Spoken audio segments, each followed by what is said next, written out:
Assalamualaikum warahmatullahi wabarakatuh. Selamat pagi, salam sejahtera bagi kita semua.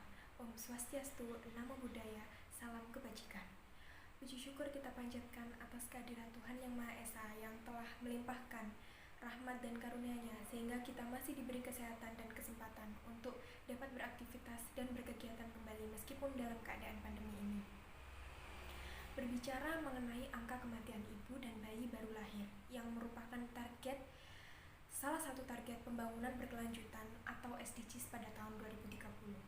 Target dunia yaitu mengurangi angka kematian ibu global menjadi kurang dari 70 per 10.000 kelahiran hidup. Dengan tidak ada negara yang memiliki angka kematian ibu lebih dari 2 kali lipat rata-rata global.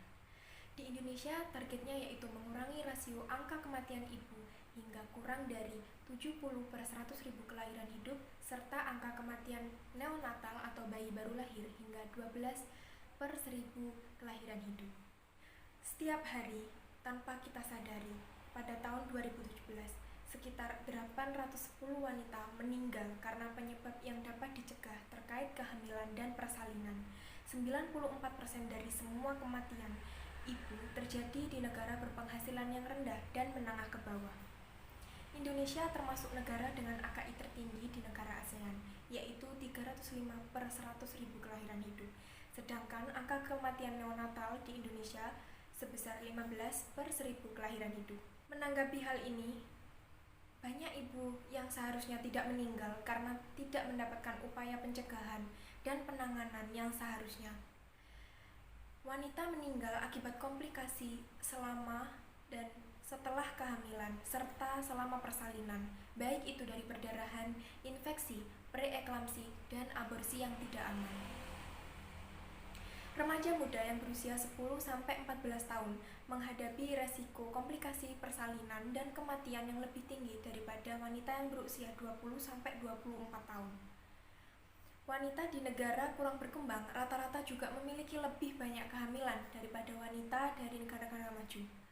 Dan resiko kematian seumur hidup karena kehamilan lebih tinggi. Sebagian besar kematian ibu ini dapat dicegah dengan solusi perawatan kesehatan yang memadai. Semua wanita membutuhkan akses ke perawatan berkualitas tinggi selama kehamilan, persalinan, dan setelah melahirkan. Sangat penting bahwa semua persalinan ini ditangani oleh tenaga kesehatan yang terampil karena penanganan dan pengobatan yang memadai serta tepat waktu dapat mengurangi resiko kematian ibu. Di Indonesia sendiri, upaya penurunan angka kematian ibu ini merupakan salah satu target dari Kementerian Kesehatan. Beberapa program yang sudah dijalankan pemerintah di Indonesia antara lain Program Perencanaan Persalinan dan Pencegahan Komplikasi atau P4K, yang kedua yaitu Bantuan Operasional Kesehatan (BOK) ke puskesmas di kabupaten atau kota, Safe Motherhood Initiative, Making Pregnancy Safer pada tahun 2000, dan selanjutnya pada tahun 2012 diluncurkan program Expanding Maternal and Neonatal Survival atau EMAS dalam rangka menurunkan AKI atau angka kematian ibu dan neonatal sebesar 25%, serta yang terakhir yaitu program Keluarga Harapan atau PKH. Improving health services that are carried out and directed to increase access and quality of services, it is also important to prevent unwanted pregnancies.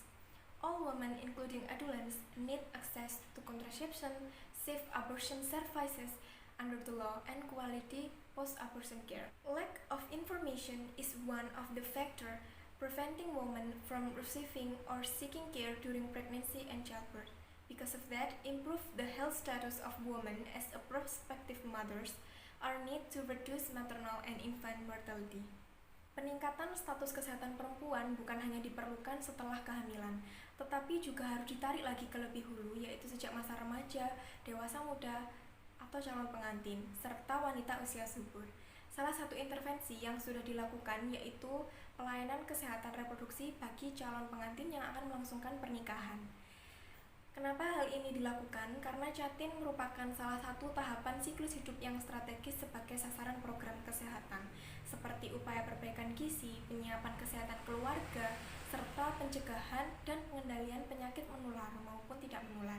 Hal ini diperlukan guna menyiapkan pasangan calon pengantin menjadi pasangan dengan kehidupan reproduksi yang seharusnya, sehingga diharapkan Jatim ini akan siap menjalani masa kehamilan, nifas, dan menyusui secara sehat, serta melahirkan generasi penerus yang berkualitas. Melalui program Jatim tersebut, kita dapat menarik kesimpulan bahwa kita sebagai seorang perempuan nantinya juga akan menjadi seorang ibu. Pentingnya menggali informasi dan melakukan persiapan sedini mungkin untuk menghindari kehamilan yang tidak diinginkan maupun ketidaksiapan mental untuk hamil. Hal itu menjadi penting untuk mengurangi resiko angka kematian ibu dan angka kematian bayi.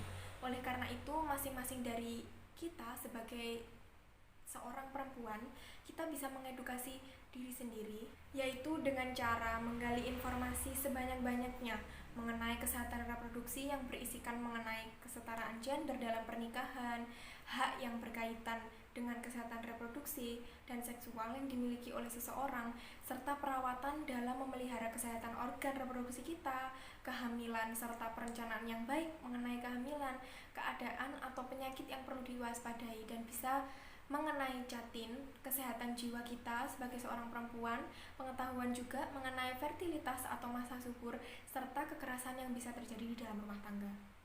Dan untuk para calon ibu yang ada di luar sana, kita juga harus tahu dan mempersiapkan bagaimana menjaga kesehatan selama kehamilan, baik itu mengkonsumsi makanan bernutrisi, melakukan medical check up kehamilan, rutin kunjungan prenatal, minum vitamin prenatal, dan memilih dokter kandungan yang baik.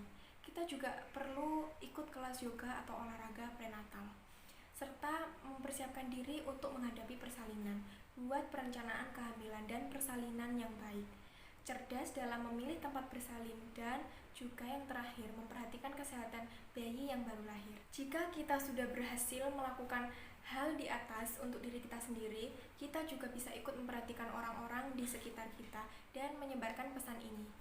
Apakah kamu siap menjadi generasi milenial yang cerdas dan terlibat dalam menekan angka kematian ibu dan bayi? Are you ready to become a millennial generation who is smart and involved to reducing maternal and infant mortality rate? Itu saja yang bisa saya sampaikan. Terima kasih atas perhatiannya dan mohon maaf yang sebesar-besarnya atas kesalahan baik yang disengaja maupun tidak. Saya Dia Pramita Fitianti undur diri. Wassalamualaikum warahmatullahi wabarakatuh.